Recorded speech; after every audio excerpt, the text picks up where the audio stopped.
Aleluia, amém? Glória a Deus, obrigado aos irmãos aqui da música. Abra sua Bíblia em Apocalipse capítulo 2, versículo 20, por favor. Como eu já falei, nós estamos numa série, faz mais de um mês, né? E em nome do Senhor Jesus, te aconselho a ouvir as outras mensagens, para que possa fazer mais sentido para você. Hoje nós vamos arrancar a roupa de uma mulher.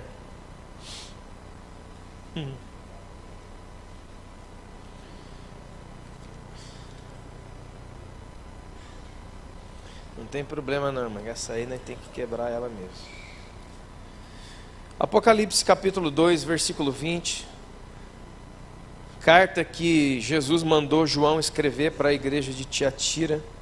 Nós já lemos semana passada e falamos sobre isso, e hoje um pouco mais profundo. Semana passada falamos sobre essa ação desse Espírito na igreja, amém? E hoje vamos mais descobrir as suas características, amém? De maneira que quando você olhar isso e ver essas características, você sabe quem é que está operando por trás, amém?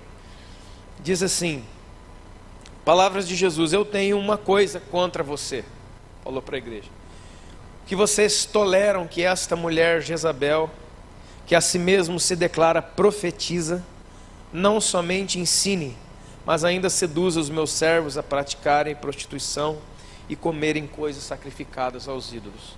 Amém? Isso é uma palavra que foi dada a uma igreja. Não foi dada para um boteco, para um bar, pessoa do mundo, arruaceiro, não. Era para uma igreja. Uma igreja, inclusive, que você pode ver lá no texto, uma igreja que era fantástica, cheia de fé, amor, obras, e as últimas obras deles eram maiores que as primeiras. Enfim, irmãos, era uma igreja top. Qualquer um gostaria de congregar lá, porque era uma igreja realmente top. Até Jesus chegar. Quando Jesus chegou, Jesus, como diz no texto, aquele que sonda mentes e corações, ele já descobriu ela no meio rapidamente. Falou: peraí, o que esse negócio está fazendo aí? Então ele emite um decreto: eu tenho uma coisa contra você, vocês estão tolerando isso. E eu falava na semana passada, Jesus não revelou como se eles não soubessem. A palavra tolerar só pode ser usada quando vocês sabem que ela está aí, mas vocês não fazem nada contra ela. Amém? Quantos podem entender isso? Então, nós entendemos uma coisa aqui. Toda vez, irmão, preste atenção, todas as vezes que uma pessoa, uma família ou uma igreja para de ser combativo em todas as áreas, os espíritos vão entrar e eles vão tolerar. A palavra tolerar, ela tem uma raiz que diz a seguinte coisa: eu não combato mais. Está entendendo? Ela está aqui, eu sei que é assim. Como uma pessoa dizendo: eu sei que eu tenho esse problema na minha vida, eu tenho há 10 anos, a pessoa: 10 anos você é assim? Sou assim, mas a vida é assim, né? Eu sou assim, e coisas desse tipo. Isso é tolerar um comportamento, por exemplo. Amém? Quantos podem entender isso aqui? Então, ela estava na igreja e não era mais combatida. Se tornou um membro e um membro atuante, né? Uma coisa boa. Agora, com esse versículo em mente, vá lá comigo no primeiro livro dos reis de Israel, lá no Antigo Testamento, por favor. Primeiro livro dos reis de Israel. Amém? Capítulo de número 16, verso de número 29. Agora nós vamos fazer um diagnóstico. Nós vamos passar o raio-x, né? Vamos dizer assim, né? Vamos fazer uma tomografia, né? Vamos ver onde que está o negócio. E preste bem atenção, através da história dessa rainha de Israel, nós vamos identificar sentimentos, pensamentos e ações ligados a esse espírito. Importante entender, irmãos, que o nome Jezabel já dá problema. O nome Jezabel já está ligado ao quê? Casada com Baal. Em outras traduções, até descasada de Deus. Então o nome da mulher já complicava. Mas nós precisamos ter uma base de como começa a ação. Nenhum espírito, veja bem, nenhum espírito enganador pode simplesmente entrar na vida de quem quer que seja e pegar o controle da sua vida e sair, não. Ele vai ter que preparar um caminho para poder entrar, amém? Quantos podem entender isso? Ele vai enganando, ele vai entrando, a pessoa vai concordando, como diz, vai dando lugar, e aí se instala um governo, amém? Tudo é uma briga por governo, entenda isso daqui, irmão. Por exemplo, nós estávamos numa reunião ontem, cheia de políticos, pessoas importantes aí dessa área política aí. E enquanto nós estávamos ali comendo, nos alimentando, estava bom, glória a Deus. Deus começou a falar as coisas do nosso coração lá na mesa. Estávamos eu, o Marcelo e o Lúcio. E coisas tremendas assim. Então aquilo lá valeu muito. E uma das coisas que Deus falou claramente é o seguinte: todo mundo aqui, ó, todo ser humano nasceu com um propósito. Sabe qual é? Governar. Todo mundo aqui nasceu para estabelecer governo. Está em Gênesis, amém? Deus criou o homem para quê? Para que ele dominasse sobre a terra, amém? E, inclusive, depois que isso acontece, o próprio Deus dá a terra para o homem dominar. Ou seja, todos nós nascemos para governar. Se você está em qualquer instância que não é de governo, você está errado. E alguém pensa, mas então eu vou ter que candidatar algo. Não, irmão. A primeira instância de governo é aqui, ó. Gente que governa os seus próprios pensamentos. Gente que governa os seus próprios sentimentos. Irmão, tem pessoas totalmente desgovernadas do que pensa e sente e faz. Pensamentos, sentimentos e atitudes. Eu não tenho governo sobre isso. E alguém ainda pode dizer, ah, mas é difícil. O Espírito Santo, em nós, habitando, faz brotar em nós o que? O chamado fruto do Espírito. E dentre eles todos tem um lá chamado domínio próprio. O que é isso? É o próprio Espírito Santo frutificando em nossa vida para que a gente tenha a condição de governar a nossa própria existência. Então toda guerra contra você, contra mim ou contra a igreja, sua família, é uma guerra de governo. O principado, lembra que eu falei? O principado é um governo. E ele vai fazer o quê? Ele tem que derrubar o governo que está lá, que é você, para poder entrar. Aí você sai da instância pessoal, você vai para a segunda instância, que é a família. Família é governo. Família é um governo. Marido, esposa, filhos, obediência, sujeição. Amém? Quantos já leram isso na Bíblia? Todo mundo. Por isso, o apóstolo Paulo disse para Timóteo: aquele que não governa a sua casa, não pode governar a casa de Deus. Duas instâncias: não governa a si mesmo, não governa em casa, como vai governar aqui? Então é governo que Deus tem para você. E aí a gente vai aumentando, irmão. De maneira que eu posso dizer para você que o desejo de Deus é que os seus filhos ocupassem todas as instâncias de governo existentes, ou por existir. Porque ele poderia ali falar e ali se manifestar através do seu filho. Mas, o que nós fizemos? O que a nossa mãe e o nosso pai, segundo a carne, fizeram lá no Éden?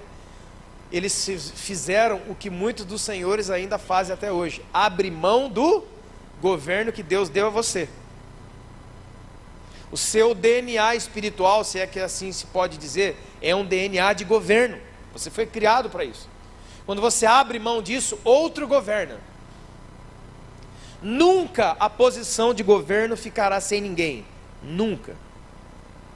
E é justamente isso a questão com principados e potestades. Quantos podem entender isso? Então vamos lá. Primeiro livro dos Reis, capítulo 16, verso 29. Acabe, filho do rei Onri, começou a reinar sobre Israel no ano 38º de Asa, rei de Judá. E reinou Acabe, filho de Onri, sobre Israel e Samaria 22 anos. Acabe, filho de Onri, fez o que era mal perante o Senhor, mais do que todos aqueles que foram antes dele. E ainda por cima, além disso, além de não andar no caminho do Senhor, mas andar no pecado de Jeroboão, filho de Nabate, tomou como sua mulher Jezabel, filha de Etbaal, rei dos Sidônios. Etbaal significa Baal é meu Deus. Olha o nome do sogro do cara. O nome do sogro do cara é assim: o meu Deus é o diabo. Já pensou você ter um sogro assim, irmão? Rei dos Sidônios. E foi e serviu a Baal e o adorou. Levantou um altar a Baal na casa de Baal que edificaram em Samaria. Fez também um poste ídolo, de maneira que cometeu mais abominações para irritar ao Senhor, Deus de Israel, do que todos os reis que foram antes dele. Então aqui tem vamos começar. A lei de Deus estabelecia a seguinte coisa para eles, e também assim para nós. Cara, não faça alianças com povos estrangeiros. Era o que Deus tinha dado lá para eles. E aí alguém pergunta, não, então quer dizer que eu não posso casar com uma americana hoje, uma italiana? Não. Ali tinha um significado. Que significado era? Porque os estrangeiros, aqueles que não eram israelitas, não serviam ao Deus de Israel, de Abraão, Isaque e Jacó. E o Deus de Abraão, Isaque e Jacó é o verdadeiro e único Deus, amém? Então quem morava na terra dos Sidônios, quem que era Deus lá? Baal.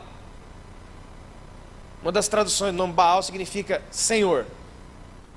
Então o que acontece? Todo o pessoal estrangeiro servia a demônios, cultuava demônios. Então Deus falou assim, eu não quero que vocês se casem com nenhuma mulher, com nenhum homem estrangeiro. Por quê? Se casasse ia dar problema. Ah, mas isso aí não tem nada a ver com o Novo Testamento, não. Agora é a época da graça. Segundo aos Coríntios, capítulo 6. Não vos porei em julgo desigual com os incrédulos. Irmão, você quer casar com o poste ídolo? O problema é seu. Depois não chore e não reclame. Mas a gente sabe que você vai chorar e vai reclamar e muito. Casar ou ter qualquer tipo de aliança com alguém que não serve ao Senhor, ó você aqui, ó.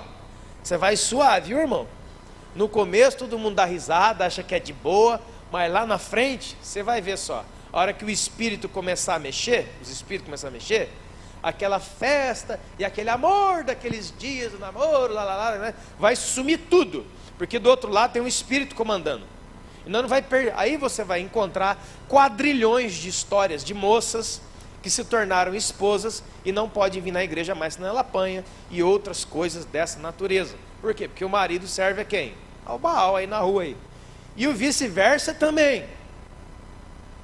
Mulheres que infernizam o cara, para o cara não vir na igreja. E aí eu quero dizer, já começar os recados dessa noite. Irmã, quando o seu marido disser sempre assim, eu vou lá na igreja orar, deixe. Dê graças a Deus. Porque antes ele ia no boteco e ficava com outras mulheres. Agora ele vem para a igreja orar, você acha ruim? Eu não tenho como dizer o número de tantas e tantas e tantas coisas que eu já ouvi nesses anos. De mulheres que infernizavam seus maridos, para quê? Para ele não vir orar. Eu estou falando vir morar na igreja, largar, abandonar a família, não. Meu irmão, não estou falando isso não. Eu estou falando assim, a semana vai dando ali 3h30, 4 horas, 5 da tarde, a santa fica endemoniada. O marido também, fica endemoniado também. Estava a semana inteira uma benção, mano. Vai chegando a hora do culto. Você já viu isso em algum lugar, não? É incrível, a semana inteira vai. O dia que tem culto, que tem oração, alguma coisa não dá certo, alguém liga, alguém briga, o cachorro morde, a tia cai da escada. Ih, rapaz, acontece de tudo. Então cuidado, hein? Cuidado. Cuidado com as alianças profanas. Cuidado com as alianças, começando aqui, cuidado, o Acabe, ele já estava ruim das pernas. E por que ele estava ruim das pernas? Se casou com alguém, ele fez uma aliança profana. Cuidado você, irmão, com as alianças que você faz. Cuidado com as suas amizades, cuidado com tudo que diz respeito ao seu redor, no que diz respeito a relacionamento. Uma das maiores maneiras de Satanás entrar nas nossas vidas é através de relacionamentos errados, que não edifica, que não é de Deus, que é só besteira, é feitiçaria, o diabo a quatro. E cuidado, minha irmã, se você está pensando no chamado relacionamento missionário. Sabe o que é isso aí? A moça é crente, vê um cara lá lambendo a bota da barata do capeta, e ela põe a mão no coração, eu vou salvá-lo e vou trazê-lo para a igreja. Olha, estatisticamente falando, é 9-1. Sabe o que é isso? 9 fica, 1 consegue vir. E outro parênteses. E esse que consegue vir, já vem totalmente sem gasolina. Geralmente, né, a moça acaba se prostituindo e acaba prendendo o tal fulano ou a tal fulana pela única arma que a carne entende que pode ser boa para ela, chamado o quê? Sexo. Você está entendendo o que eu estou falando? É assim. Então, cuidado com as alianças profanas. Existe, eu sei que é solteiro aqui, está vindo me ouvir, existe alguém de Deus para você. Não vá fazer fusarca na rua, depois você chora, irmão, você chora. E a gente vai ficar vendo as suas lágrimas rolar, vamos fazer oração para você, mas você vai chorar. Irmão, casar com um crente é difícil, não é, pessoal? É difícil, você já paga um precinho, você já paga um preço. Você quer casar com gente do mundo, cara, você vai pagar 2 preços. Ou você é muito bom, ou você gosta, você é meio, né? Então vamos esperar no Senhor. Vamos aguardar no Senhor. Vamos viver vidas santas e puras. Não queira carregar essa mancha e essa ferida para dentro do seu casamento, não, que você vai sofrer, cara. Porque isso é a chamada brecha. É a chamada brecha. Então tudo começou aonde, irmão? A nação de Israel estava passando por um dos piores momentos de apostasia. A nação de Israel estava para baixo do chão no que diz respeito à sua espiritualidade. Para entrar demônios nessa hora é fácil. Então entender o contexto da nação era importante para nós. É importante para nós. É no momento que a sua guarda está baixa, é no momento que a sua espiritualidade está baixa, que a sua imunidade espiritual está baixa, que você vai ficar gripado. Acho que você me entendeu. Israel estava passando por isso. Não servia a Deus, o serviço a Deus estava ao Deus vamos fazer, esse Deus é o Senhor, beleza, esse Baal também não é, vamos lá, vamos tocar a nossa vida. Nesse momento, se instala um rei corrupto, e ele vai lá e casa com a filha do capiroto lá, e bota para dentro. Primeiras coisas, faz um templo para adoração a Baal, aqui, institui o poste-ídolo, irmão. Em algumas Bíblias já está até... Porque assim, é interessante ver isso. É um trabalho de 2 lados. Baal, né, significa Senhor, você pode entender como a questão masculina da coisa. Agora Baal era casado com outro cramulhão chamado Astarote, é o poste-ídolo. Então é interessante ver isso. Por que os demônios se manifestam nesses dois, vamos dizer assim, se identificando com 2 gêneros? Mas estava lá. E aí você pensa como que era o culto a Baal e Astarote. Pensa, Baal e Astarote eram deuses da fertilidade.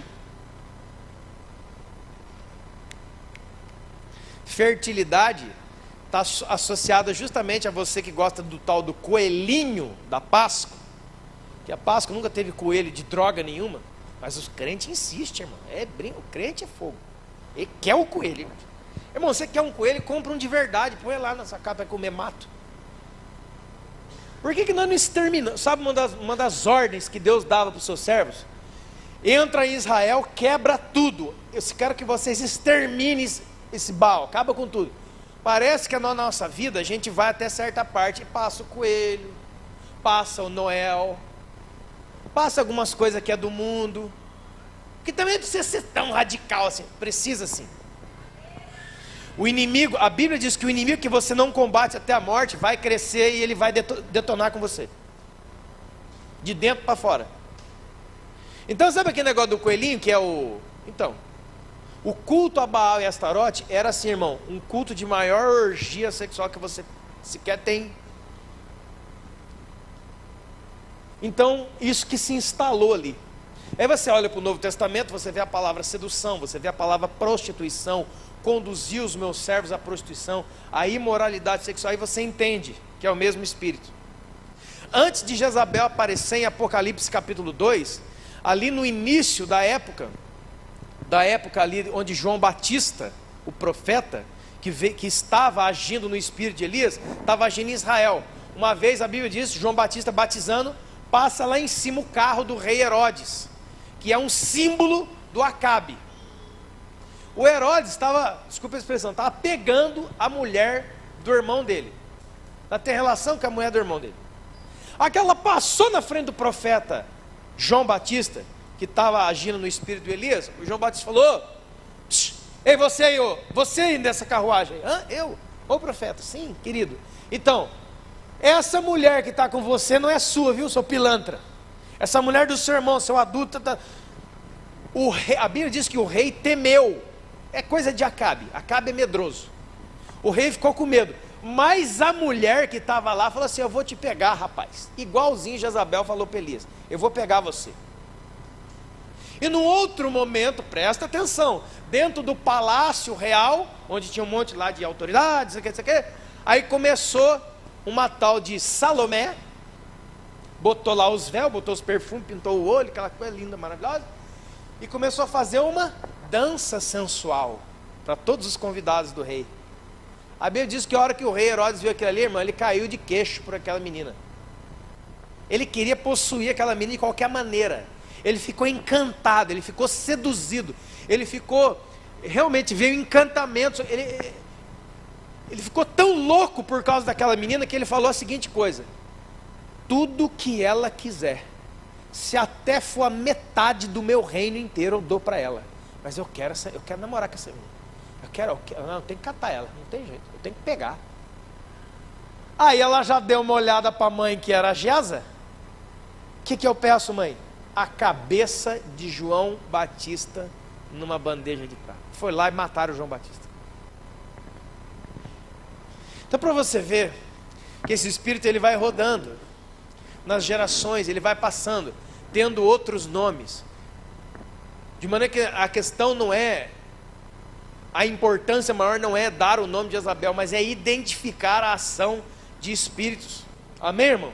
Se quiser dar o nome de pé de mamão, você dá, não tem problema. O importante é identificar biblicamente. Opa! Então a primeira coisa, um tempo de apostasia, um tempo de fraqueza espiritual. Um tempo onde as bases, onde os princípios estão caídos no chão. Você está fraco espiritualmente. Pessoas estão fracas, igrejas estão fracas, famílias estão fracas espiritualmente. Começa a ter o quê? Alianças profanas. Aliança com gente que não tem que ter. Intimidade de relacionamento com gente que não tem que ter. Irmão, tem uma passagem em 2º livro dos Reis que é fantástico. 2º livro dos Reis fala do rei Ezequias. Presta atenção. O rei Ezequias, aquele que ficou chorando: ah, Deus, me dá mais que eu não quero morrer, não quero morrer. Aí o Isaías volta para ele: tudo bem, vou dar mais 15 anos de vida para você, você não vai morrer. Ele: aleluia. 2 versículos para frente, é incrível. A Bíblia diz que ele recebe o pessoal lá da Babilônia, no palácio real. E o que ele faz? De tão alegre que ele estava de ser curado, aquela coisa, glória a Deus, aleluia, Deus é comigo. Sabe o que ele fez? Ele abre as portas do palácio e mostra para os inimigos o que ele tinha lá dentro, onde que estava a arca de Deus, os tesouros, os palácios, as mulheres, mostra tudo, porque está alegre, que Deus é na minha vida. Está entendendo, irmão, o que é que eu desenho? Deus está te abençoando? Aleluia, louvado seja Deus. Fica abrindo a sua casa para qualquer pessoa entrar, ver o que você está recebendo de Deus. Fica. Abre o seu coração para qualquer Zé maluco, que não cuida nem dele, e quer cuidar de você agora. Mostra os seus tesouros para todo mundo. A Bíblia diz no outro versículo, que os inimigos falaram: aqui tem, hein? Irmão, na outra madrugada o pessoal pulou, roubou tudo, acabou com tudo, cara. Os caras destruíram tudo, roubaram tudo que ele tinha. Por quê? Porque na sua alegria do glória a Deus, ele abriu a defesa. Não, entra aqui na minha casa. Vem aqui, ó, essa aqui é minha esposa, essa aqui é minha filha, ó, essa aqui é meu carro, essa aqui é minhas coisas. Já viu pessoa que entra dentro da sua casa e fica assim, ó? Parece que ele entrou no templo de Salomão, lá em São Paulo. Olha, Deus tem nos abençoado, né? Glória a Deus. Você fica assim, a pessoa fica assim. Você não para não, né, irmão? Você quer apanhar, né? Então, isso é Bíblia. Sou eu. É Bíblia. Irmão, se fecha. Cuidado com as alianças que vocês fazem. Cuidado. Quem é que está entrando na minha casa? Quem é que está entrando na minha vida? Quem é que vai me ouvir? Quem é que vai me ouvir? E quem é que vai falar na minha vida? Quem é essa pessoa? Ah, é aí os amigos meus, os colegas lá da fábrica, os colegas do futebol, os colegas da rua desde a infância, crente e etc. Isso. Continua. Ele foi saqueado. Roubaram tudo que tinha na casa de Deus e no palácio. Por quê? Num tempo de escassez espiritual, de fraqueza, de apostasia, alianças profanas são feitas e o negócio complica, irmão. O negócio complica. Quantos podem entender isso aqui? Amém? Aleluia. Diz que também de Acabe, 1 Reis 21, 25, diz assim: ninguém houve como Acabe, que se vendeu para fazer o que era mal diante do Senhor, porque Jezabel, a sua mulher, o instigava. Fraqueza moral dele. Fraqueza moral. E hoje ainda, nós vamos dar uma esquentada. Gente fraca moralmente. Irmãos, todo o ditame do espírito de Jezabel não é uma ação de uma mulher contra um homem, amém? Que eu vou falar várias vezes aqui, tá? Não pense, por favor, que nós estamos falando uma palavra contra as mulheres, não tem nada disso, amém? Você está entendendo, irmão? Que Jezabel é um espírito que pode operar tanto em um quanto o outro, quanto numa igreja inteira. A questão não é essa. Só que nós estamos vendo pelas passagens da Bíblia, para a gente poder abrir e discernir uma coisa um pouco mais profundamente, amém? Então não se sinta ofendido, acuado, nada disso. E também não pense que mulheres que têm vamos dizer assim, uma personalidade mais firme, toda mulher que é mais firme é Jezabel. Não, também. Porque mulher firme é uma coisa, mulher endemoniada é outra coisa. Daqui a pouco nós vamos ver a mulher endemoniada. Porque senão não poderia ter Provérbios 31, daquela mulher fantástica que era aquela mulher de Provérbios 31. Tá? Então vamos lá. Primeira coisa, irmão, que o espírito de Jezabel quer, começa a fazer. 1 Reis 18, versículo 3, diz assim, 3 e 4. Jezabel exterminava os profetas do Senhor, mas Obadias tomou 100 profetas, de 50 e 50, e os escondeu numa cova, e os sustentou com pão e água. Versículo de número 13. Acaso não disseram, Senhor meu, o que eu fiz quando Jezabel matava os profetas do Senhor, e como eu escondi 100 homens profetas do Senhor? Irmão, uma das ações desse espírito em toda a Bíblia é atacar o profético. E eu fazer um parêntese aqui, que talvez você escuta muito essa palavra profético, louvor profético, palavra profética, igreja profética, ministério profético, e afinal de contas, o que é esse negócio de profético? É simples, irmão. O que é uma igreja profética? É uma igreja que está preocupada em ouvir o que Deus está falando para executar o que Ele manda. É isso. Pronto, fácil. Porque, irmão, Deus é o mesmo ontem, hoje e eternamente. O Deus que falava com Abraão, Isaque, Moisés, Davi, todo mundo, Daniel, é o mesmo Deus que fala hoje e fala amanhã. Agora, você precisa entender que o que Deus falou para Moisés está gravado lá, mas o que Deus está falando hoje não é o que Deus falou para Moisés. Ele tem a base do que ele falou para Moisés, porque Deus não nega a sua própria palavra. Mas Deus está dando direções novas hoje. Isso é uma igreja profética. E também, através da Bíblia, você vai encontrar que isso está ligado ao ministério dos profetas. E aí o que acontece? Por que Jezabel tem que caçar os profetas e matar os profetas? Simples. Porque os profetas enxergam. Porque os profetas ouvem o que Deus está falando. Então é como se fosse um radar. Ele está passando o olho aqui, pá. Ali, ó. Lá. Aqui. Acolá. Os profetas identificam Jezabel. Isso está na figura da figura profética mais forte de toda a Bíblia, que é Elias, o profeta. Elias identificou Jezabel e desmascarou Jezabel naquele tempo. Quantos podem entender isso? Mas antes disso acontecer, Deus escondeu Elias no arroio de Querite, lá onde passava aquele riacho, mandou o corvo dar comida para ele, e ele saiu depois de um tempo ali, foi comer lá na casa da viúva, e aí uma palavra do Senhor vem para ele e fala assim: agora mostra-te a Israel. Porque Deus estava escondendo ele, porque Jezabel estava matando todos os profetas, porque não podia ter a voz de Deus ali, a voz de Deus não podia estar firme, forte e audível naquele lugar. Então o espírito de Jezabel, ele suprime isso, ele suprime qualquer coisa que venha poder identificar ele. Quantos podem entender isso aí? Eu tenho que quebrar as lâmpadas para ficar tudo no escuro. Então Jezabel é verdadeiramente uma matadora de profetas. Enquanto ela matava os profetas de Deus, a Bíblia diz que os profetas de Baal comiam na mesa de Jezabel.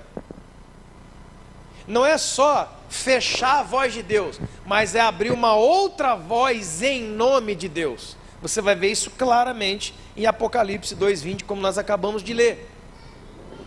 Ela a si mesmo se declara profetiza, mas não é. Porque ela não podia simplesmente fechar, vamos dizer, a boca de Deus em Israel. Ela tinha que colocar uma outra boca para enganar o povo, que se fazendo passar como Deus. Quantos estão entendendo, irmãos? Mas aonde tem o espírito profético, ela vai combater. Porque ela não pode deixar isso acontecer.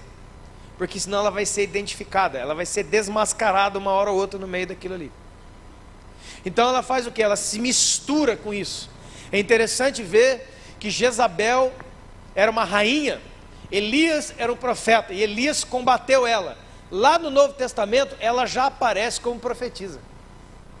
Ela aprendeu, irmão, os demônios aprendem com a gente. Os demônios, eles ficam observando você e eu.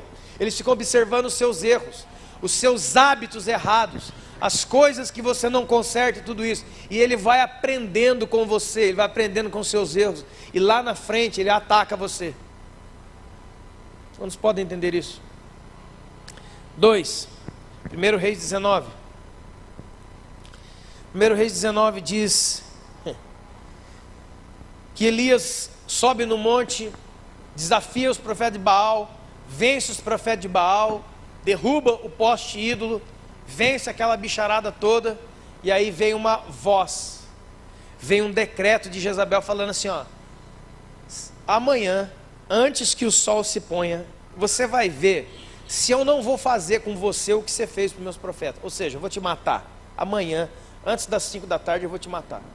Jezabel é um espírito de intimidação e medo.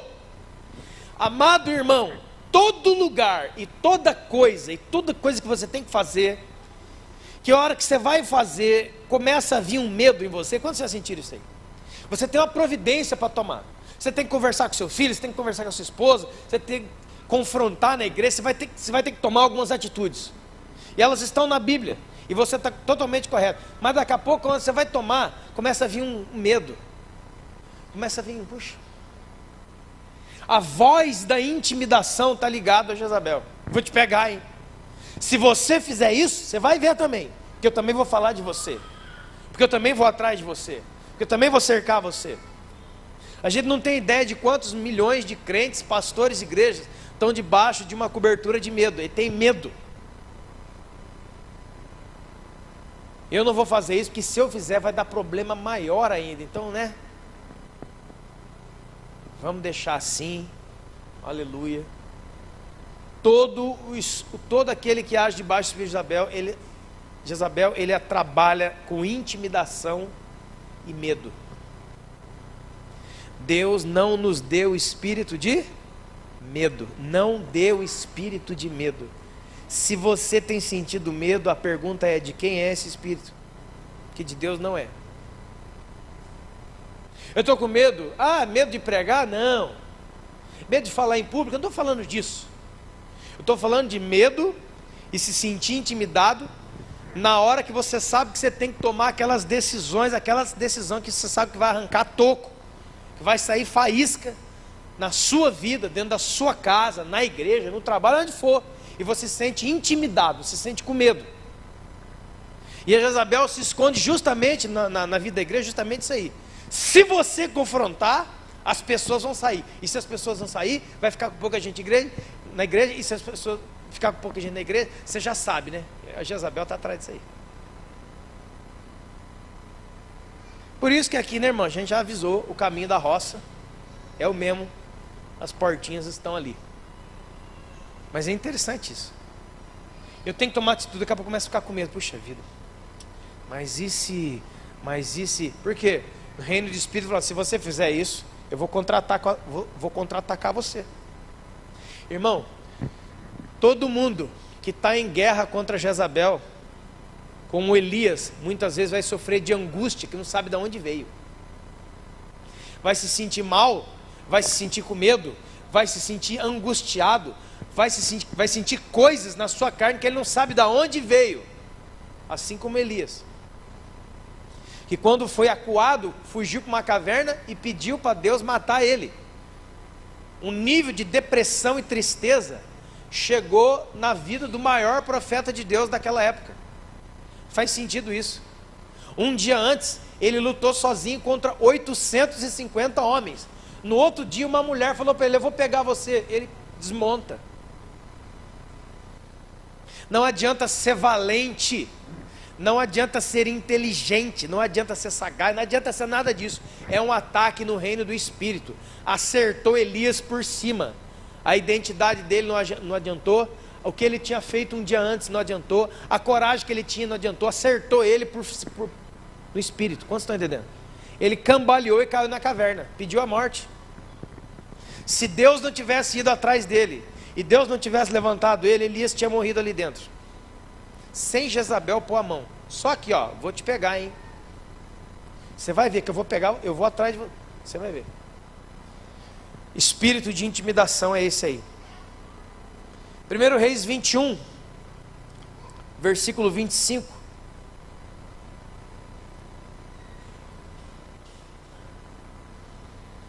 Ninguém houve, pois, como Acabe, que se vendeu para fazer o que era mal perante o Senhor, porque Jezabel, a sua mulher, o instigava. Espírito de influência com o objetivo de dominar. O espírito de Jezabel é um espírito de dominação, como eu falei aqui no início, é um espírito de governo. Eu quero tirar você do governo da sua vida e eu vou entrar. Eu vou entrar no governo da sua vida. Eu vou entrar no governo da sua casa. E irmão, não pense que você vai lá para sua casa agora, tem um altar negro saindo fogo. Não. As decisões, a maneira de pensar, sentir, agir que você tem agora, são segundo eu vou colocar. Isso é a Jezabel. Ela instigava o rei Acabe, ela chantageava o rei Acabe, ela dominava, ela enredava o rei, e o rei virou uma verdadeira marionete na mão dela. Como você está entendendo, irmãos? Você vê, por exemplo, no governo, né, nessa história de governo do nosso país. Alguns dias atrás foi colocado um presidente que a gente sabia que nunca governou, era o outro que governava. Como você está entendendo? E nada garante que o próximo que vai entrar não vai ser a mesma coisa. Só que você não conhece o nome.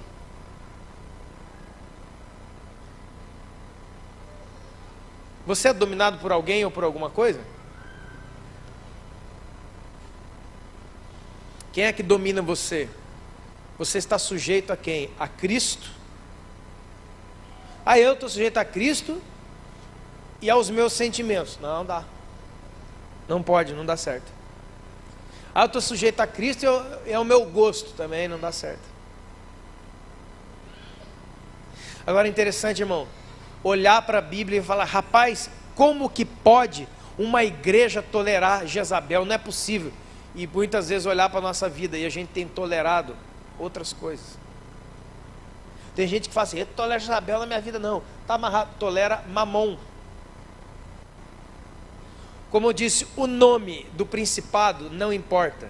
Importa que quando você enxerga, a palavra de Deus diz, conhecereis a verdade e ela vos libertará. O que significa isso? Você leu a Bíblia, acontece um passe de mágica. Oh, acordei, meu Deus, estou liberto. Não, leia a Bíblia, entende a palavra, ataca o Espírito e vive com Deus. Aí você está liberto. Fica nessa de ler a Bíblia só para você ver aonde você vai. Inclusive, como eu falei aqui no início, tem gente que estuda a Bíblia como nós nunca estudamos. E são essas pessoas que estão dizendo que o diabo não existe. Que o mal é simplesmente um traço de personalidade humana. Ele não é uma pessoa personificada. Está entendendo? São essas pessoas que estão dizendo, rapaz, você quer fazer sexo com um monte de menina? Faça. A gente tem que ser feliz. Deus quer que você seja feliz. Corre fora dessa coisa. A Bíblia não diz que Deus quer que você seja feliz. A Bíblia diz que Deus quer ser santo, puro. A nossa felicidade deve se encontrar na santidade e na pureza. É aí que está o lance. E não na carne.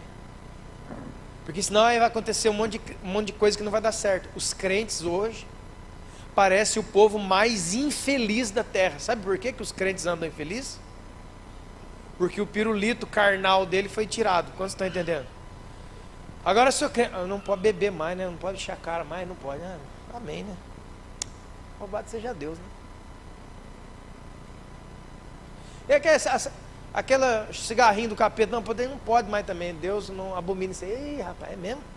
Mas que vida sem graça, hein? Na balada também não rola? Sexo, qualquer jeito também não? Nossa, mas que vida chata, hein? Prefiro morrer. Não tem problema, você vai, daqui a pouco. Parece que a gente é um bando de gente saudosista do mal. E aí os crentes ficam na igreja tudo triste, que a vida com Deus é chata, mas é lógico, aí. Mas é lógico.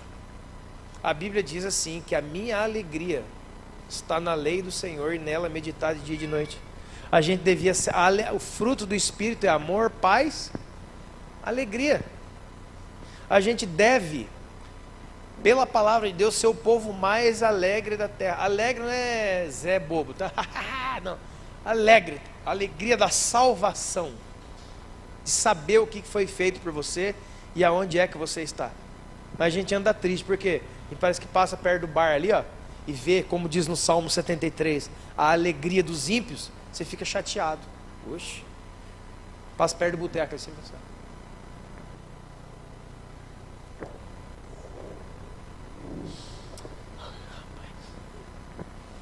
Aí você vê um colega assim, rapaz, daí. Aí você volta para casa triste, que a vida com Deus é uma vida triste, que ela não pode mais isso, não pode. Irmão, deixa eu falar uma coisa para você. A vida do verdadeiro filho de Deus não está baseada em não pode mais, está baseada em eu não quero mais. Não faz mais parte de mim essa palhaçada aí, ficar bebendo mijo de gato. Irmão, 24 anos da minha vida eu enchi a cara de cerveja. Agora tem um monte de gente querendo brigar comigo. Eu disse, cara. Mais um, irmão. 1 Reis 21, sabe o que acontece? Essa é boa. O Acabe vê uma vinha, uma plantação de uvas, de um cara chamado Nabote. E ele quer comprar aquele ali. Eu quero comprar esse terreno seu aí, que eu quero construir umas coisas minhas aí, umas plantações minhas. Aí o Nabote fala assim para ele, meu rei, eu não vou vender não, porque é herança de família. Isso aqui tem um valor sentimental para mim. Sinto muito, mas não vou vender. Aí o Acabe volta triste para casa. A hora que Jezabel entra e vê ele triste, fala assim, por que você está triste? Eu queria comprar o terreno aí do Nabote, mas ele não quis me vender. Sabe o que ela fala? Preste atenção. Mas você não é o rei de Israel? Como alguém pode dizer não para você? Pode deixar comigo. Sabe o que ela faz? Escute. Ela chama sacerdotes, declara um jejum. Agora é bem, falou a palavra-chave, né? Jejum e oração. Ah, irmão. A grande maioria dos evangélicos ora e jejua pensando que está falando com Deus, mas duas. Ou ele está falando com o diabo, ou ele está falando com ele mesmo. Eu estou falando, é Bíblia. Eu provo a você. E aí o que acontece? Ela pregou o jejum, chama 2 caras lá que estão macumunados, manda os caras mentir. E aí manda chamar o Nabote, chama ele aqui. Mas é debaixo de jejum, oração e de testemunha. Ó, isso aqui são símbolos bíblicos. Jejum, oração, testemunha. Quantos estão entendendo isso? A hora que o Nabote chega lá, eles assassinam, eles matam o cara. Matam o cara em nome de Jesus. Jezabel, ela sempre se esconde no chamado manto da religiosidade. Pessoas que oram mais, que leem mais, que estão mais com Deus. Sabe aquela pessoa, olha irmão, deixa eu falar, estranha qualquer pessoa que se comportar dessa maneira aqui, ó. Olha, Rogério, onde você estava agora? Onde você estava, Rogério? Onde você estava, Cristiano? Onde você estava, pastor Vicente? Onde você estava? Nós 3 estávamos lá no monte. Porque vocês sabem, né? Vocês aí, ó. Que nós somos gente do monte. Eu, Vicente e Rogério, nós somos gente do monte. Irmão, entre parênteses, nada contra, amém? Já falei isso aqui. Nada contra orar em monte, eu também vou. Eu não estou falando isso, deixa eu terminar de falar. Você sai de um lugar onde você diz que passou tempo com Jesus e sai de lá soberbo, arrogante e bobo. Mas não é estranho? Eu passei a noite inteira aos pés do Senhor e sai de lá e que nem um demônio. Sabe aquela pessoa que ela é tão espiritual, mas ela é tão espiritual, quando ela chega perto de você, ao invés de você se sentir inspirado por Jesus, você se sente mal. Pode ver isso aí. Quando eu fico perto daquela irmã, eu me sinto até um lixo. De tão de Deus que Ele é. E eu sou um miserável. É debaixo desse tipo de coisa, como diz, que os fariseus viviam. E Jesus falou para ele: vocês são guias cegos. Vocês coam um mosquito e engolem um camelo. É debaixo desses mantos que tem no Brasil aí, de uma espiritualidade. Você viu, irmão? Irmão, às vezes eu vou em cultos que eu me sinto desviado. Porque não é possível. Rapaz, eu estou desviado. O cara chega no culto: boa noite, irmãos. Opa, ei, ali. Aí você olha aonde? Ali, ó. Você não está vendo? Não. Aí está aí, ó. Quem está ali? Ah, você não viu? Não. Aí você tudo vê. Ali, ó. Tem um anjo de 40 metros. Aí você olha, meu Deus. Aí o cara vai falar: então, irmãos, vamos abrir. Epa! Opa! E os crentes bobão: ai, gostoso. Isso é do Espírito mesmo. Vamos agora, nós vamos pegar fogo. Irmão, quem é a máxima pessoa do exemplo? Quem é? Jesus Cristo. Eu quero que alguém diga para mim, uma, que Jesus Cristo se comportou dessa maneira. Porque se tem alguém que via anjo, amém? Aí Jesus andando assim, vê a mulher samaritana, tira a água do poço, ele, é ali. A mulher, meu Deus, o que está acontecendo? Não foi assim, foi uma conversa. Sabe uma forçação de barra? Quantos já tiveram em lugar assim, irmão? Ei, irmão. Olha, você começa a se sentir mal. Desde quando eu estou pregando, tem 10 anjos aqui, você fica olhando e não vê nada. Nossa, eu sou um miserável. Eu devo estar em pecado. Eu não estou vendo nada. Só que tem uma coisa, irmão. A palavra de Deus diz que os anjos existem. Ponto. Amém? Quem crê? Mas os anjos não estão na criação para que a gente fique vendo eles. Eles estão para agir naquilo que a Bíblia chama de reino espiritual por nós. Senão você vai virar aquela porcaria de João Bidu, que compra aquela revista na banca. Descubra o seu anjo. Aí você vai lá. Aí o nome do meu anjo é Balabaléu. Aí eles inventam os nomes idiotas. O meu anjo. Aí tem, como diz, né? Tem gente acendendo vela para anjo. Irmão, se alguém acende vela para anjo, esse anjo está ruim. Por quê?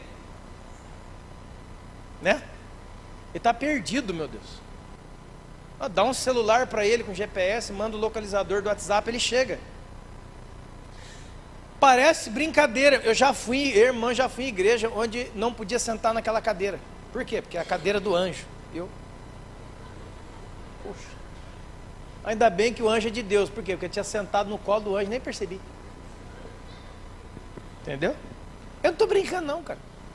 Eu já fui pregar em um lugar, esses dias, um tempo atrás, aí fui pregar, falei assim, irmã, obrigado pela oportunidade. Fui subir, espere. Meu Deus, o que está acontecendo? Tira o sapato. Tira o sapato. Porque esse lugar aqui, ó, esse aqui, ó, este lugar é santo. E aí embaixo é o que? É inferno? E lá na minha casa é o que? Irmão, se você é um cristão e vai por esse negócio de esse lugar é santo, aquele não é santo, você vai se lascar, velho. Porque esse é o coração da religiosidade. Isso é santo, aquilo ali não é santo. A mesa da Santa Ceia é santa, a mesa da minha casa pode ser o inferno. Você está doido, cara. Você tem duas vidas. Você está perdidaço. Mas o espírito de Jezabel trabalha isso aí, ó. Religiosidade, uma falsa espiritualidade. Por que que a Jezabel, o espírito de Jezabel se manifesta assim? Porque ela sabe que infelizmente a grande maioria dos cristãos não lê a palavra, não tem uma vida devocional com o Senhor, não está batalhando no seu interior para ser santo, puro e aceitado, não está. Ele só vem na igreja domingo, irmão, você é prato cheio. Bota um cara aqui, dentro do estereótipo que você sabe mais ou menos, faz os negócios, você já, vai. A pessoa, o que aconteceu? Está vendo a hora? Não, olha os meus pelos. Olha, hoje é até Deus mesmo, sabe?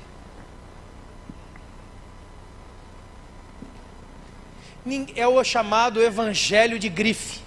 Ninguém presta atenção biblicamente no que está sendo dito. Por quê? Porque é o pregador X.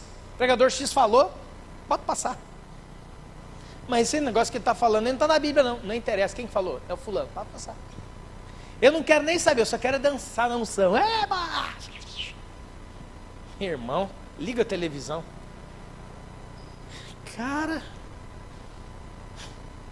Segundo Reis 9:22, diz que Jorão, um dos filhos de Jezabel, quando Jeú foi atacá-lo, sabe o que ele falou? A paz, rei Jeú. E Jeú falou, que paz? Que paz? Que paz que você está falando? Que paz? Enquanto duram as prostituições e feitiçarias dessa sua mãe, Jezabel. Aí você vai ver essas duas palavras lá em Apocalipse 2, prostituição e feitiçaria. E feitiçaria, irmão, não pense que a macumba aqui na encruzilhada da sua casa. Não. Feitiçaria é a obstinação do coração, é a rebeldia, que é pecado de feitiçaria. Lembra? A grande maioria de nós aprende ou olha a palavra de Deus para ver para observar comportamentos como esse nos outros. Irmão, em nome de Jesus, olha só. Olha para a pessoa que está do seu lado aí. Vamos fazer esse exercíciozinho. Olha a pessoa que está do seu lado. Fala assim, essa palavra é só sua, de mais ninguém. Portanto, não olhe para mim. Olha só para você. Esse é o problema. Esse dia eu estava no encontro de pastores, um pastor falou isso, e Deus falou forte mesmo no meu coração, que é uma das coisas que a gente tem que fazer força para abandonar. Isso é mal de pastor, isso é mal de pregador. Você vai num lugar, tem um cara, vai ensinar, e aí você começa a anotar a pregação para... Puxa, rapaz, vou pregar essa domingo, essa foi boa, Joel. Olha, que falou, rapaz? Nunca tinha ouvido isso aí. Vou pregar domingo. E Deus fala, eu não falei para você pregar domingo nada, eu estou falando para você. Eu estou conversando com você. Não é para você pegar isso ou aquilo ou alguma coisa da internet e ir pregar não sei na onde. Não, eu estou falando com você, mas a gente não ouve mais assim. A gente pensa que agora Deus fala com a gente para a gente falar com os outros. Cuidado com isto. A primeira instância do relacionamento não é o outro, é você e Deus primeiro. O outro é depois. Cuidado com essa história de Deus falou comigo para falar para os outros e não fala nada para você. E eu estranho qualquer pessoa, profeta, pastor, mestre, ET, Jedi, qualquer coisa que aparecer aqui. que vê tudo dos outros, enquanto ele mesmo não se enxerga. Está com a palavra de Deus, cara. Isso é Isaías capítulo 6. Quando Isaías viu o Senhor, a primeira coisa que ele viu depois dele ver o Senhor foi ele mesmo. E depois ele viu a nação. Tem gente, já viu isso aí? Ele enxerga tudo e de todo mundo. Mas irmão, você não está vendo que você é arrogante? Não, aí joga um manto espiritual, você já fica com medo. A maioria dos crentes, sabe por que os crentes são enganados? É Apocalipse. Diz que Deus vai permitir e Satanás vai dar poder para que os crentes que tiver lá naquela época sejam enganados. E sabe como é que os crentes vão ser enganados? Escute. Sabe como é que na Bíblia diz que os crentes serão enganados? Muitos serão enganados, porque será comunicado o poder, a imagem da besta para fazer sinais, cura, maravilha. Aí a turma crente que não é embasada na palavra fez milagre da parte de quem? De Deus. Só que eu vou falar uma coisa para você: centro de macumba também tem milagre. A palavra milagre, ela está associada à Bíblia por causa da nossa tradição de crente. Mas a palavra milagre significa algo que é sobrenatural, que sobrepõe as coisas comuns da vida. Então, centro de macumba também tem milagre, cara. É verdade, tem. Os demônios operam lá, meu chapa. E ele faz cura nos outros, faz. E irmão, não vou falar esse testemunho aqui, que é, mas olha, eu já encontrei com um demônio, que o demônio falou na minha cara assim, ó, eu estou no corpo dessa pessoa, desde quando ela nasceu, ela não morreu porque eu estou aqui. Se você me expulsar daqui, ela morre. Falei, bom, então vai morrer. O diabo faz cura, viu, santo? Ah, mas quem me curou foi a mãezinha, foi o paizinho, foi o padinho, foi sei lá quem.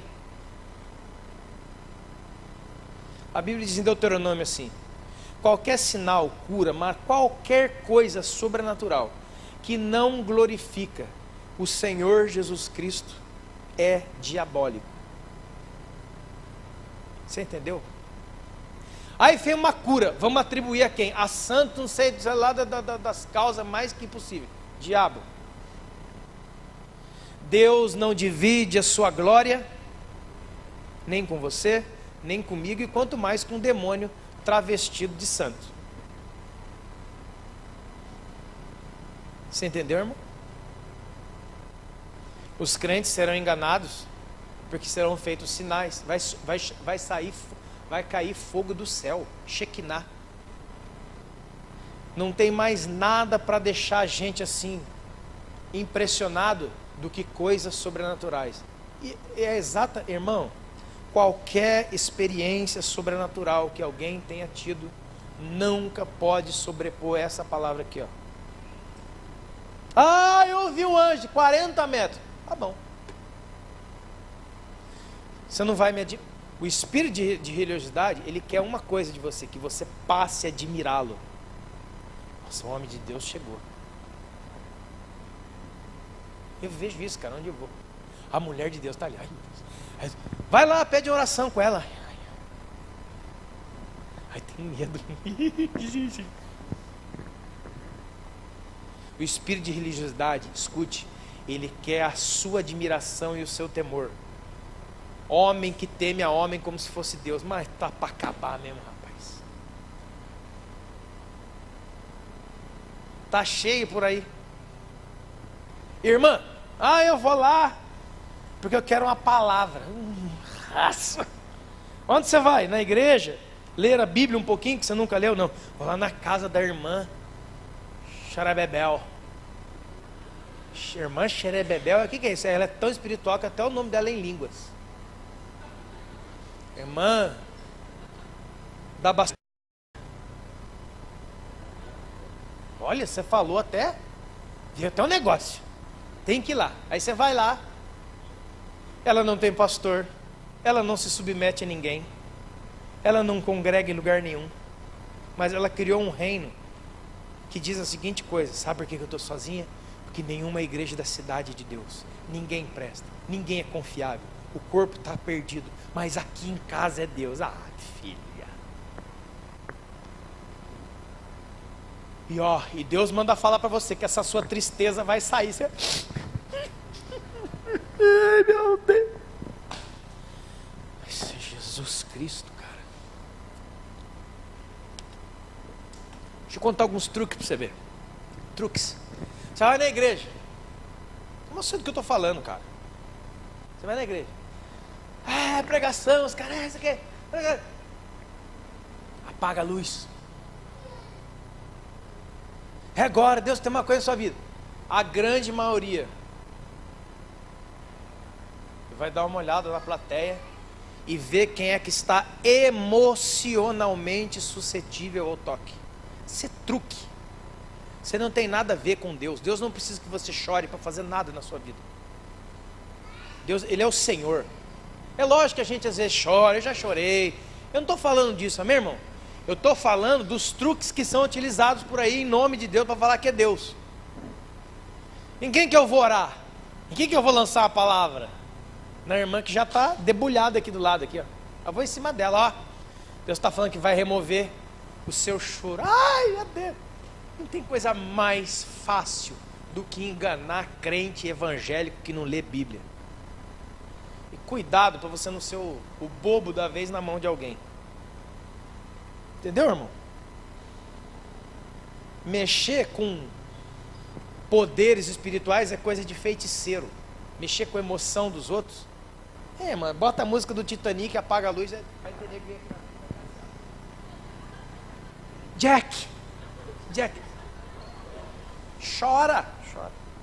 Você não sabe o poder que a música tem, querido. Queria que os músicos daqui soubessem também. O poder que a música tem.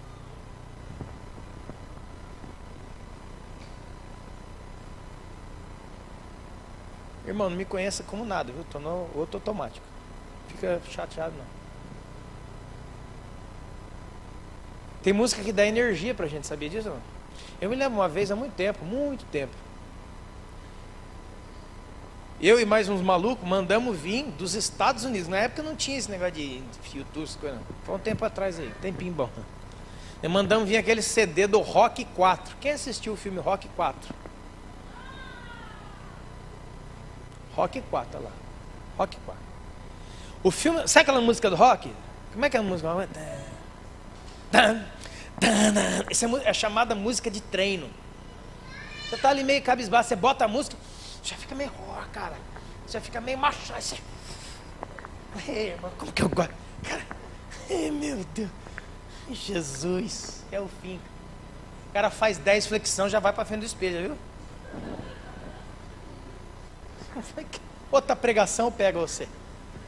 E lá, daqui a pouco tá passando óleo no corpo, aquela coisa tudo. Aleluia. Mas aqui, irmãos, a música, ela toca na sua alma, cara. Tem música que é bom ser para baixo. Você começa a ouvir umas músicas, aquelas músicas de filme, daqui a pouco você... E os crentes descobriram isso. A indústria fonográfica descobriu isso. Tem música crente que faz você chorar. Presta atenção na letra, não está dizendo nada. Um monte de porcaria. E tem música que nem música não é. Viu? O cara põe uma música e fica assim, ó. O grupo chamava o grupo Vogal do Senhor. Porque não canta nada. Ele fica assim. Oh, ei, 40 minutos a música. Música de crente. Ei,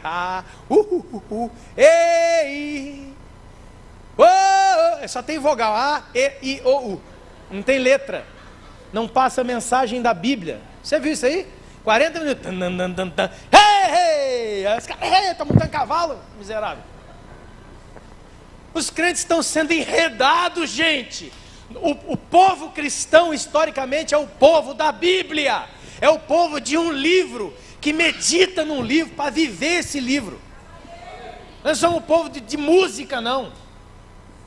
A música é uma das expressões da nossa adoração, mas tem que ter letra da Bíblia. O cara começa a tocar. Essa é aquela música. Amanheceu, peguei a viola. Bota, o cara canta e chora. A coisa está feia. Ela era prostituta e feiticeira. dominava, fez o manto de religiosidade para matar um cara chamado Nabote, que tinha uma vinha. Agora escute isso aqui: vinha é uma plantação de uvas, ou seja, um lugar da onde se tira o vinho. Um dos símbolos bíblicos de vinho é a alegria, prazer. Vamos retraduzir? O que o Acabe queria? Prazer.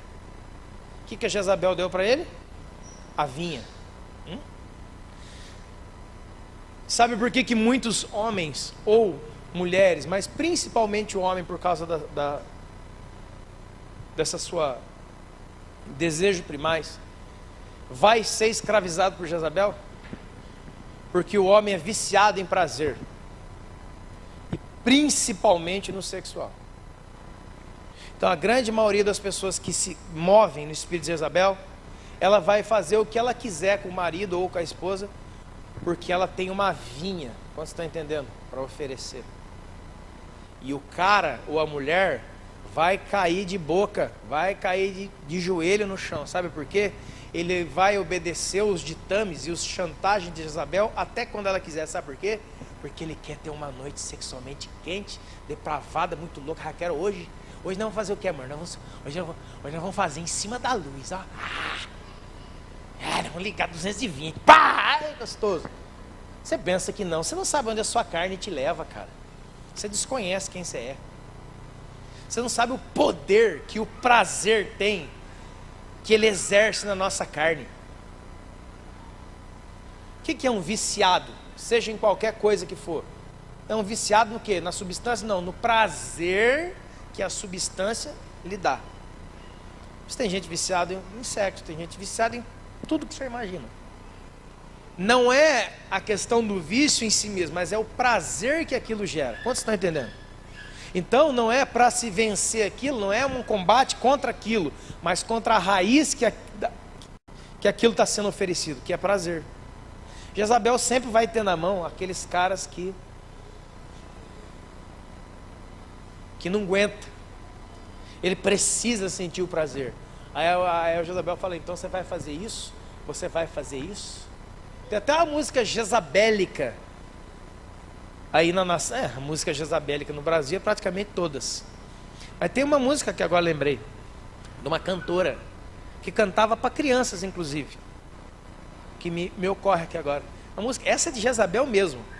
A música basicamente era a seguinte coisa: vem aqui que agora eu estou chamando. Vem meu cachorrinho, a sua dona está mandando. Qual era o apelo? Sexo. Como você quiser ter hoje. O mais louco, o mais doido. Mas você tem que me obedecer.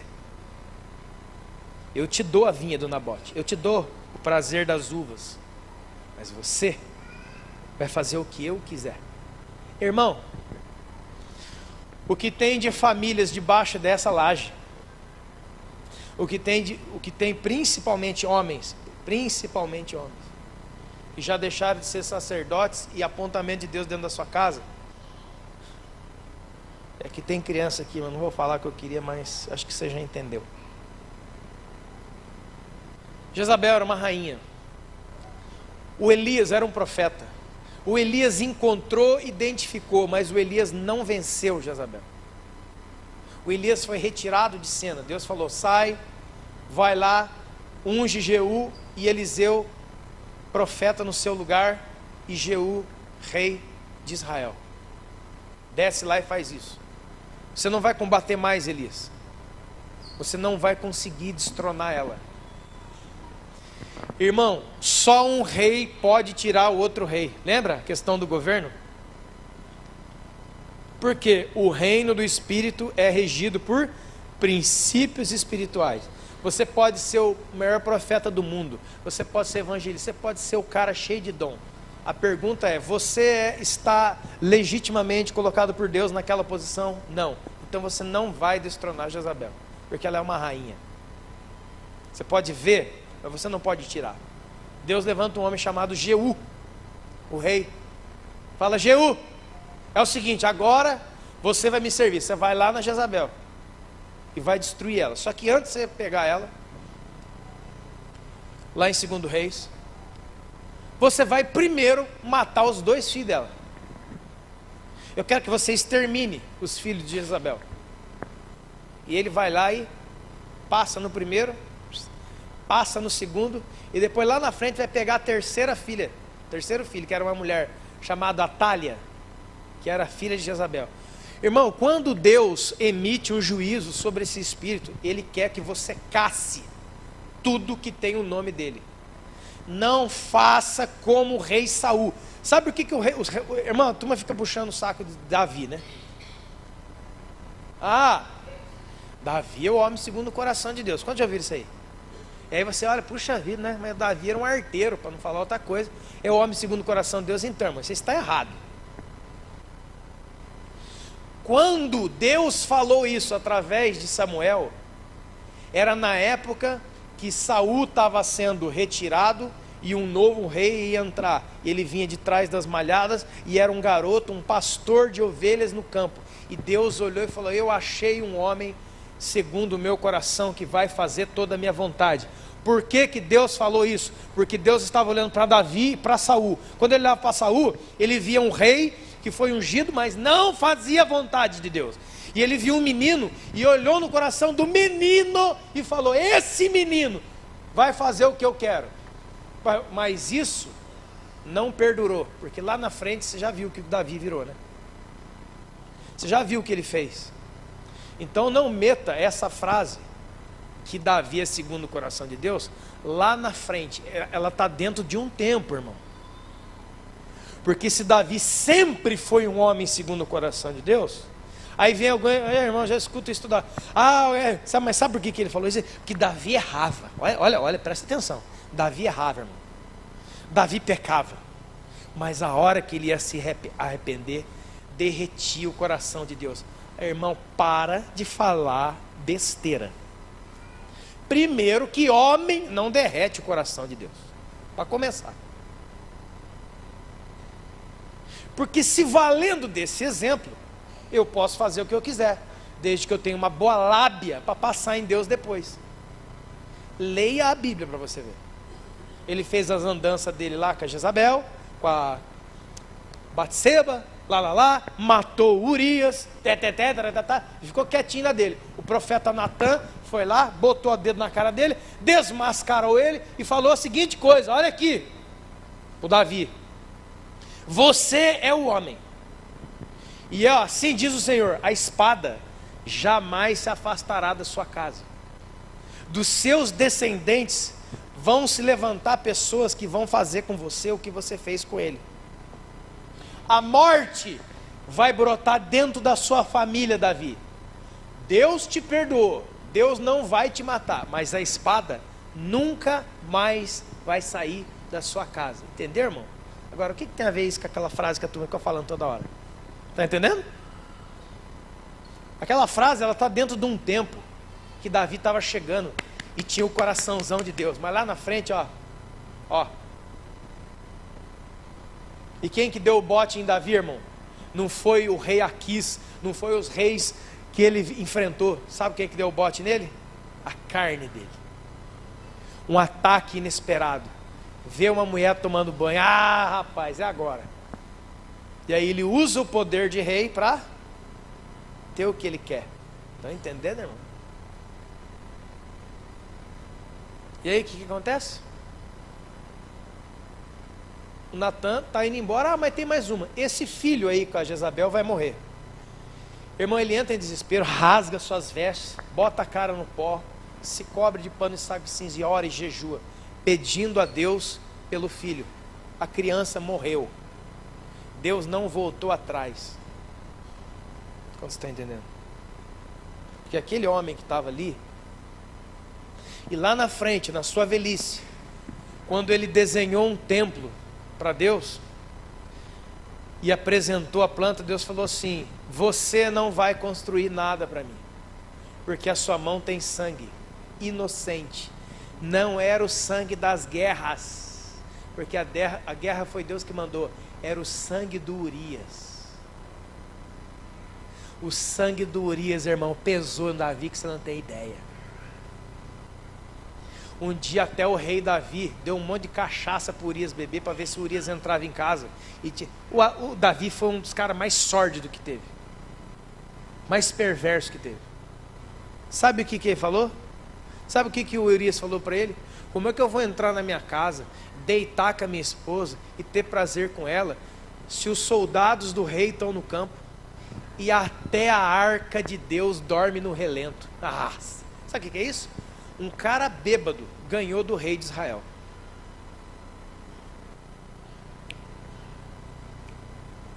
Ó,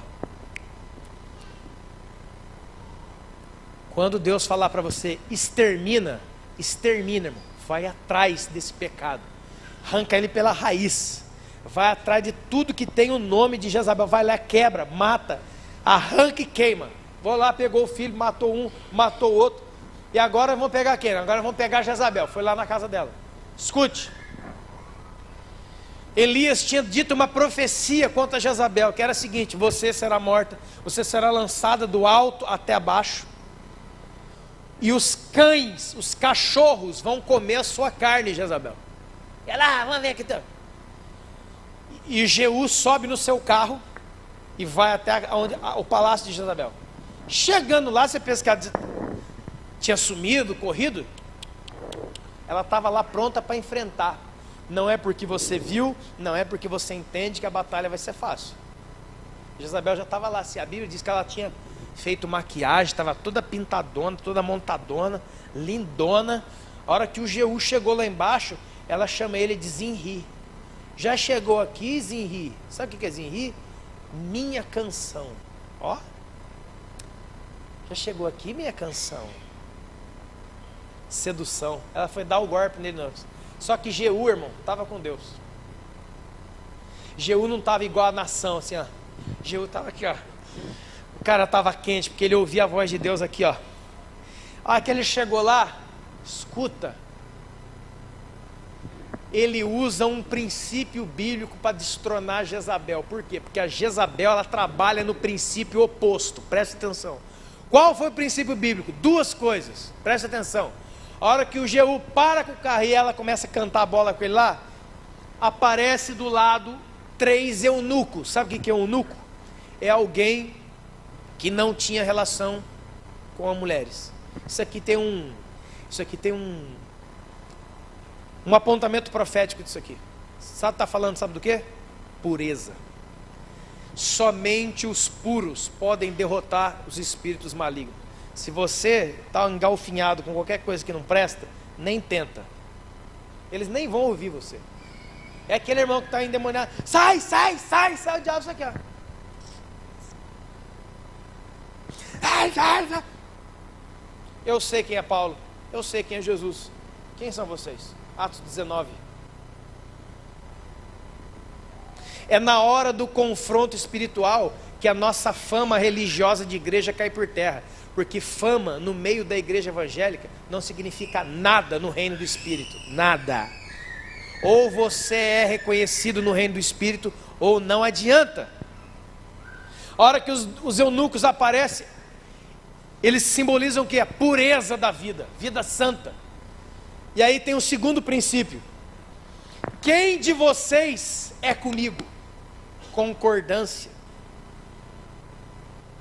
Quem de vocês aí concorda com o que eu vou fazer? Que eu vou matar. Aí os caras aqui, nós. Então vocês podem jogar ela de cabeça daí para baixo. Os caras fizeram isso, cataram ela pelas pernas e vup. Caiu, o Jeú montou no carro, plaf.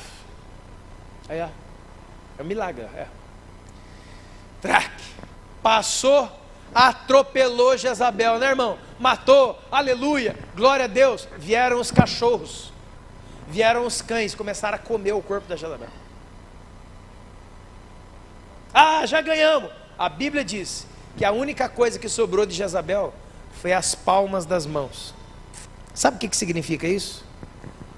O fato de você ter identificado a personificação de Jezabel e dos espíritos em algumas pessoas e ter ido lá e tratado com as pessoas, não significa que as obras pararam de acontecer. Mãos fala de obras. As mãozinhas dela ficou. O corpo dela comeu tudo, mas a mão ficou. Agora acabou, né? Acabou não. Tem ainda os adoradores de Baal. Não é só Jezabel, ela tinha botado ovo, ela tinha filhos. Gente que tinha concordância com Jezabel estava vivo. Ao Jeú, vamos acabar também com isso. Nessa uma, irmão, aqui tem uma coisa poderosa. Jeú estava indo com o seu carro. Aparece no caminho um homem chamado Jonadab.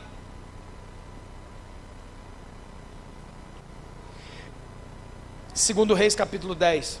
Aparece um homem Jonadab. E fala: onde você vai, meu rei? Eu vou lá acabar com o resto do mal que tem para acabar. E aí ele fala assim: deixa eu ir com você, deixa eu subir no seu carro. Escute, meu irmão e minha irmã, escute a frase que sai da boca do rei Jeú. Jeú em cima do seu carro de guerra, da sua biga, e o Jonadab lá: deixa eu ir, porque eu concordo com você. Tem que acabar com Jezabel mesmo, tem que acabar com o Baal, tem que acabar com o diabo. Eu sou contra o diabo também, você também é, nós somos amigos. Olha o que o Jeú fala para ele: se o seu coração, a concordância, se o seu coração é comigo, como o meu é contigo, me dá a sua mão. Mão fala de obras. Sabe qual é a igreja? Sabe qual é o povo que vai vencer Jezabel? Não é um povo que faz aliança com dons e habilidades que os outros têm. Porque dons e habilidades não vencem Jezabel, não vencem espíritos, não vencem. Eles se aliam.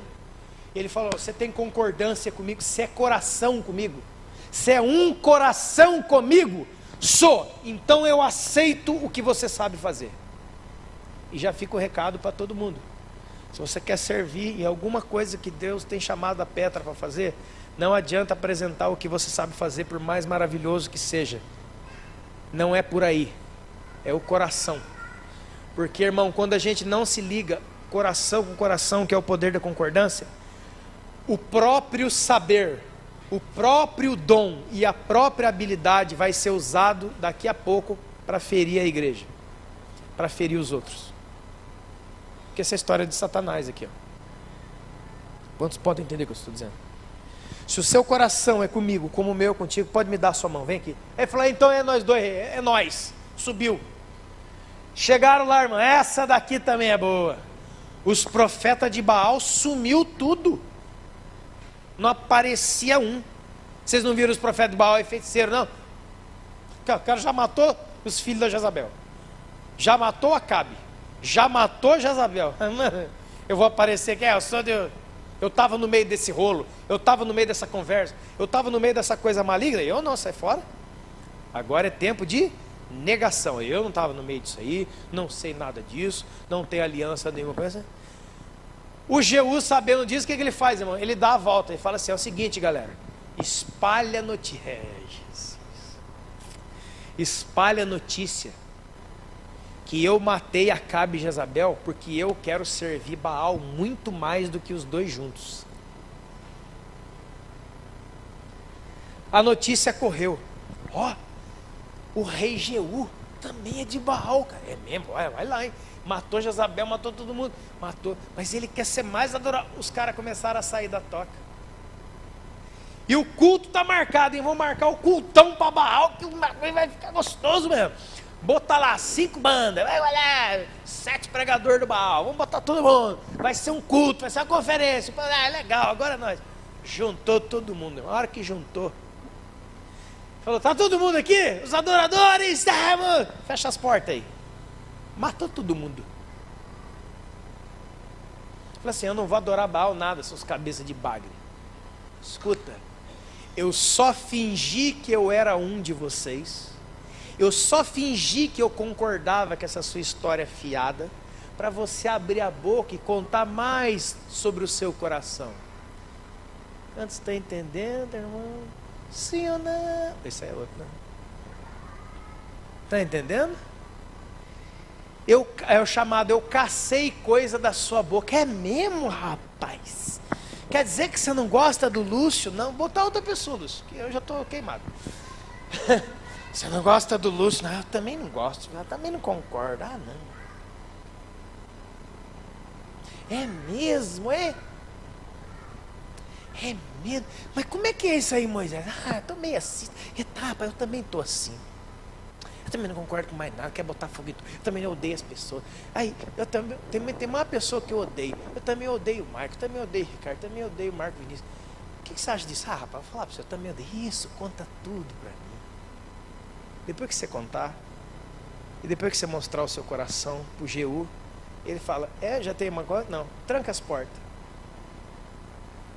Mas o que está acontecendo, meu rei? Espada em todo mundo. Vamos matar todo mundo. Porque mesmo depois de Jezabel morta, as ideias do principado continuam. E quem tiver aliado com isso, o Espírito Santo vai caçar você. Quantos podem entender?